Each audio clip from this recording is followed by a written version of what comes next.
now let's go through this mess and figure out, what's the best course of action depending on the camp in which you find yourself.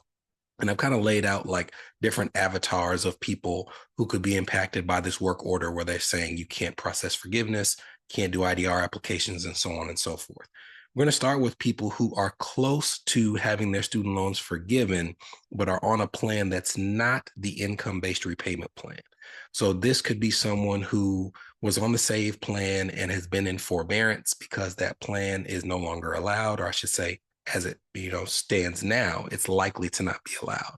It could be a person on pay as you earn, and you are close to the either 20 or 25 years of payments that are required to be or have your loans forgiven under these options. Well, even prior to the most recent Eighth Circuit Court of Appeals order, they had already placed a pause on student loan forgiveness for any plan that wasn't income-based repayment. So all the plans that I just mentioned. So if you are close to having your student loans forgiven, you do have an option. The option in regular times would be any payment that you make on any income-driven repayment plan counts towards another payment forgiveness plan. So for example, if I have 15 years worth of credit on pay as you earn and I switch my plan over to income-based repayment, I still am in my 15th year. I don't lose that credit when I switch from one plan to another. So even if they don't allow you to process forgiveness under those options, in regular times, you would have the option of just getting to your 20th or 25th year, switching over to income-based repayment, and just having your loans forgiven under that plan. That did exist in normal times. The reason I keep saying in normal times is right now, if you do that same process, you get to your 20th or 25th year, you're eligible for forgiveness under income-based repayment. You try to switch from your current plan onto income-based repayment. They're not processing applications for income-driven repayment plans right now in any circumstance. So what would you do?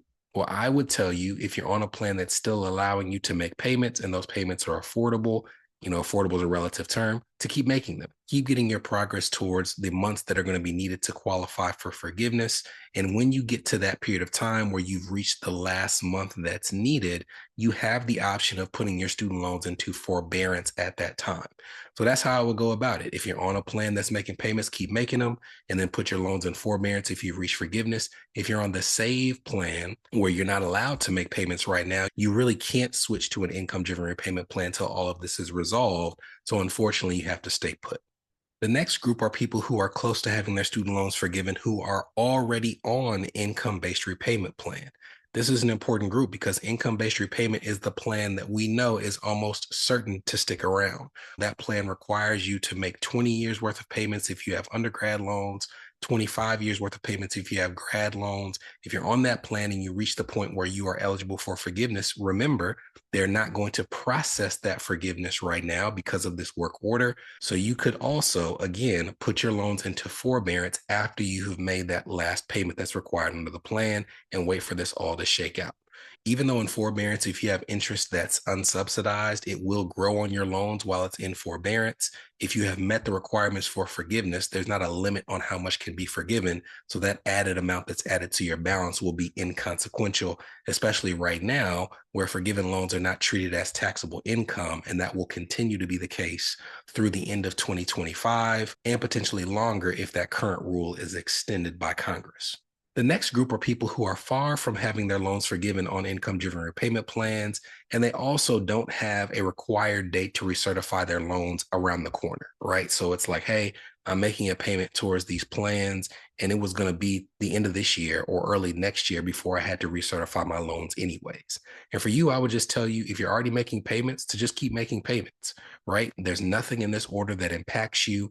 You're not in a position where you needed to switch plans or consolidate your loans anyways. So it's really about just continuing to rack up that credit towards forgiveness while we wait for all of this to settle out. So no news is good news. Matter of fact, the longer you have, especially if you've had an increase in income since the last time you recertified, the longer you have before you have to do it again, the better. So keep on benefiting from that lower payment and don't do anything that's going to stop your progression towards the 20 or 25 years that's required under these plans.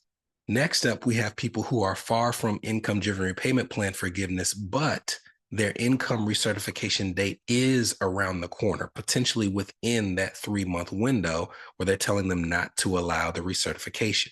And this is a group that's in real danger depending on how the Department of Education and loan servicers choose to go about this work order.